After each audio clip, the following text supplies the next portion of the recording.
Hello and welcome or welcome back to the Three Strands Pod. How you feel?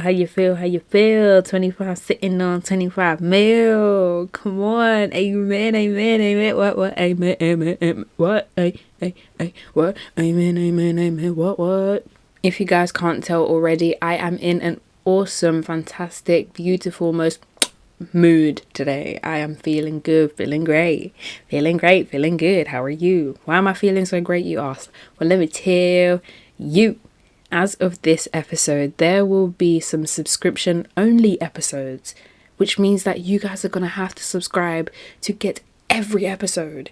So to all of my listeners, to all of my supporters, to everybody who has been a part of the journey getting the Three Strands Pod to where it is today, I am encouraging you. Join the subscription only fan base because you're going to get every episode. Of course, there still will be some free episodes that you will not have to subscribe to listen to, but why get some when you can get all? I mean, don't you want to support me? You don't want to support me? It's okay, I'm not crying, it's just hay fever.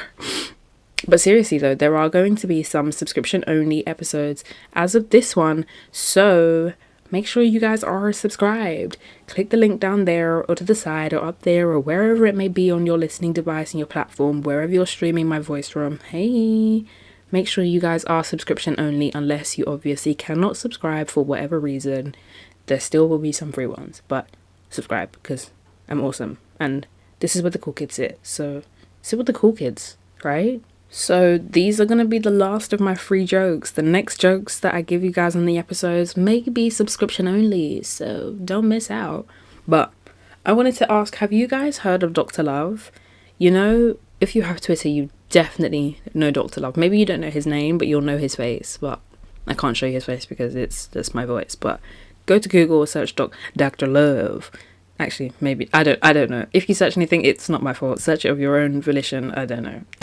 I'm sorry. For those of you that don't know what I'm trying to get at, so there is this guy who at the time I think he was like 17 or 18 and he was pretending to be a doctor. Like he literally looks like a child and he had a mohawk. Oh, they should have known from the hairstyle. The mohawk is so played out. But again, this was like a few years back, so it wasn't like 2021 mohawk. But it wasn't like a spike. It was like one of those flat mohawk. Oh, it was so dead. But anyway, there's this guy who's like 17 or 18 and he's posing as a doctor. And literally, if you see like the picture that he took, oh my gosh, it is so cringe. I genuinely don't know how, I don't even know how long he was pretending to be a doctor for, but it was hilarious.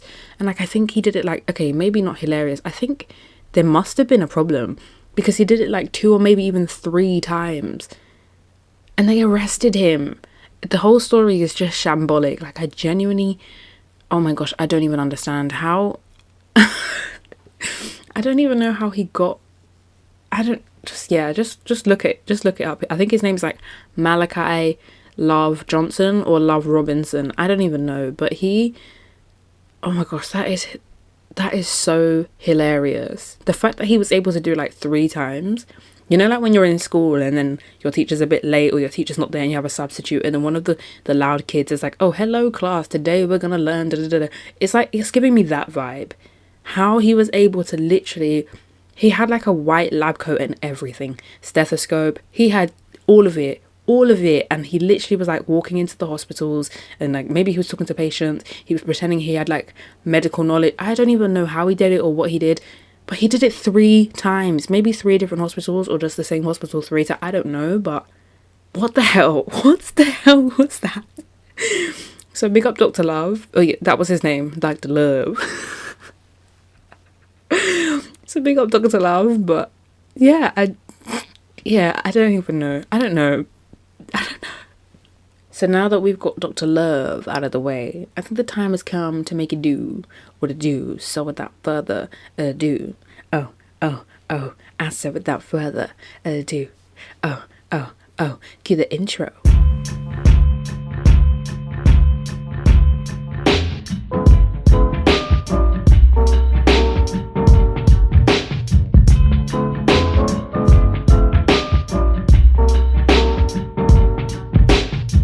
Something years of age, and life surely ain't about handouts. So I lays my plan out. Hard work is living catered to an art course survival. Consider John's lesson from conception to arrival. Now that I'm here, my fears shall decrease. Learning about life, making my way to the east. From 4 square yard struggler, the G's on time. Yo God, hit me with that introducing. On today's episode, we are talking about a woman named Renee Bach, who is an American missionary who founded a charity named Serving His Children, with a treatment center as the main focus of her charity. At this charity, she began taking in severely malnourished children with extra complications such as serious respiratory infections, dehydration, swelling, all of those things.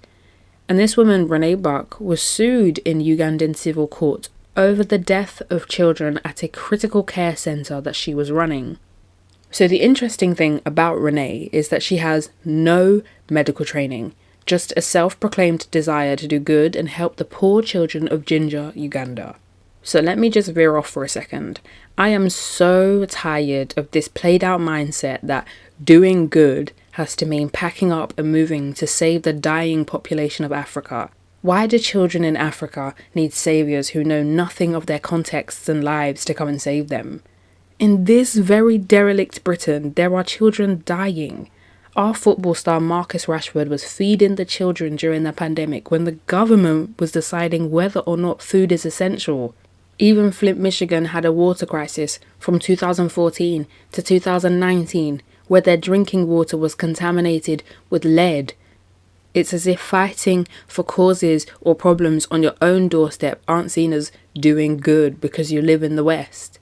Now, I'm not saying people shouldn't go and provide help or services to those who need it in countries across Africa.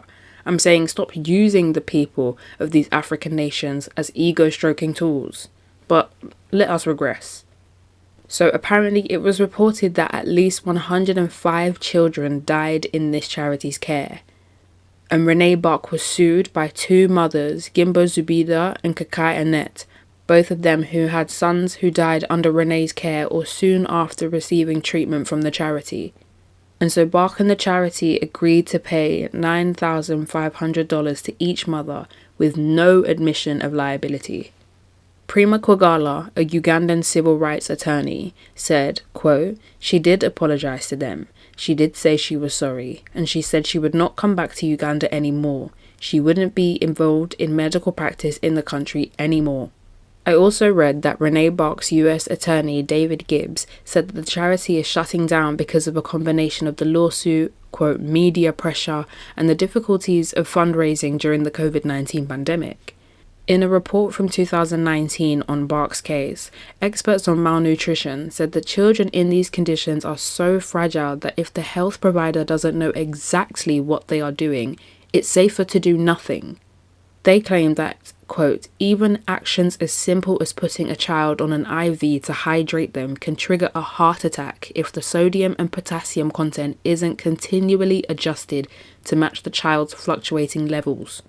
They also said, quote, under both international health guidelines and Ugandan law, such children must be treated at an advanced medical facility. Now, here is why Renee Bach was taking the ultimate mick. For some time, her treatment centre was unlicensed. Now, are we surprised though? Because she has no medical background at all. On top of that, she didn't even employ a single doctor. So she can't even turn around and say, well, I didn't have a medical background or knowledge, but I hired someone who did and they were showing me and explaining to me and I was learning from them. Fam, she was purely working off vibes. And sometimes the vibes are enough to sustain you. But when you're working with sick children, the last thing you need to be working off is vibes. And here's something interesting that I came across when I was doing some research. Former volunteers at the centres signed affidavits. Now, for those of you who haven't seen Suits or How to Get Away with Murder and don't know what an affidavit is, it's basically a written statement from an individual that is sworn to be true. And these are so important that sometimes they are used alongside witness statements to further prove the truthfulness of a statement in court. And in these affidavits filed, the former volunteers described how they witnessed Renee Bach making medical decisions on behalf of the children and performing medical procedures. She was performing medical procedures, but she has no medical background or knowledge. It's purely vibes. It's purely vibes. It is purely vibes. This is why I was going mad. Listen, sometimes when you research or when you read things, you can actually go mad. Some of the medical procedures that she performed included blood transfusions, often without supervision. This woman is a menace. This woman is an actual menace. She's a full-blown, at this point, she's a menace. At this time, it's not even just vibes. It's vibes and violence. Maybe even a little bit of chaos. It's too mad. It's too mad. Blood transfusions. But you have no idea what you're doing. Plus, nobody that is there knows what you're doing. There's nobody blood transfusions. It's blood transfusions that you're doing. Renee, please. It's blood transfusions. Tell me it's not vibes. Tell me it's not vibes and violence. That is what this is right here. Vibes and violence. How can you actually do this? How can you actually be so reckless that you know that you have no knowledge of any of this and you still go ahead and do it? Not only that you do it, but you're doing it unsupervised. This is why she's taking the ultimate piss. Because not only did she not have any idea what she was doing, she didn't hire anybody to show her, to watch over her and be like, yo, relax, because this one you're doing is too much. Nobody. She's really just doing blood transfusions, unsupervised, on sick children. You're taking a piss. You right now, you're actually taking the piss. You took the piss off the table and you put it in your pocket. You have taken the piss. What is that? What is that? The cheek of some people. The cheek.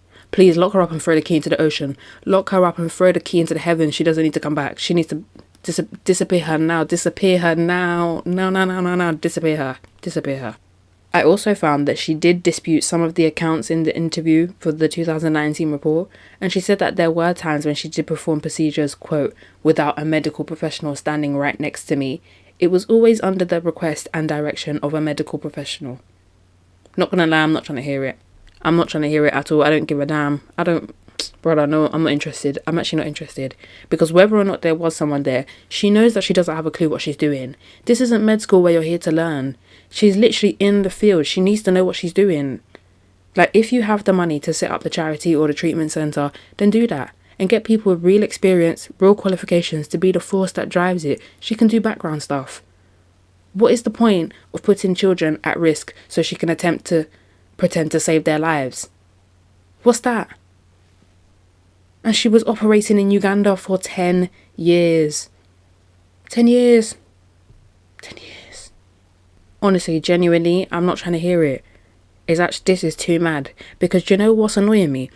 That there are so many people who need access to adequate medical care and treatment across the world. But when people rush to go and help, they don't know what they're doing. You're not really helping, are you? It's not help. That's not help.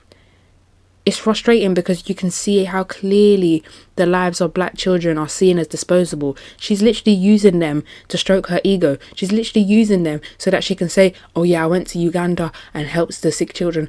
But they're all dying at your hands. You didn't help them. You actually didn't help them because you knew that you don't know what you're doing and you still went and did it. That's not help.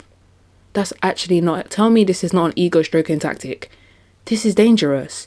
With no medical background, no knowledge, no insight, no one to help you, no supervision, nothing. She's just doing vibes and violence. This is maniac behaviour. This is Dennis the Menace behaviour. Dennis the Menace 101. Dennis even learned from her. Tell me that this is not an ego stroking tactic. Tell me that these black children's lives are not seen as disposable. Tell me. Convince me otherwise. Because if Black Lives Matter, why has Renee Bach faced no consequences? No, be answering me now because I have questions. I want to know. I actually want to know. It's difficult for Uganda to hold Renee Bach accountable for her actions when they have been responsible for things similar against their own citizens.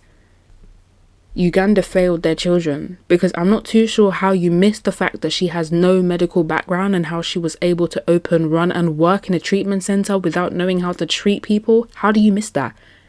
What is the vetting process? There have to be better measures in place to protect your citizens and your children before you let some randoms into the country who only operate on vibes and violence. Honestly, if we're keeping it 2 Virgils, as we do here now, you know, when you sit down with me, we keep it 2 Virgils. The privilege with whiteness is so evident. This white woman was able to leave Virginia in the United States and do all of this in Uganda.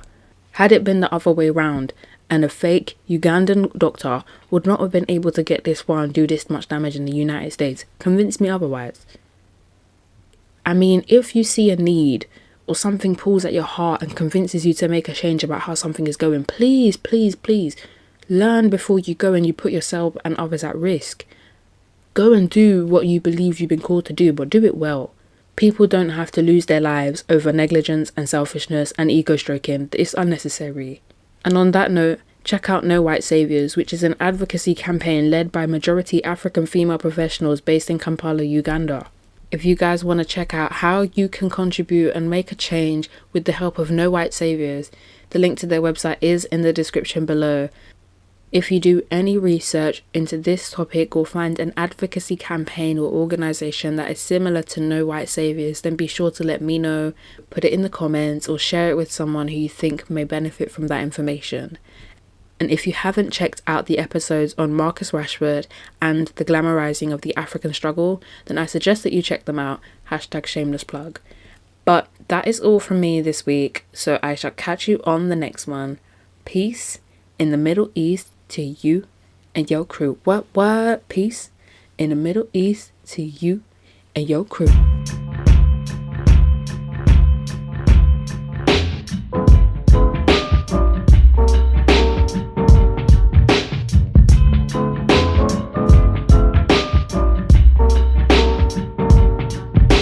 I'm 20-something years of age, and life surely ain't about handouts, so I lays my plan out. Hard work is living catered to an art called survival. Consider John's lesson from conception to arrival. Now that I'm here, my fears shall decrease. Learning about life, making my way to the east. From 4 square yard struggler, the G's on time. Yo God, hit me with that rhyme.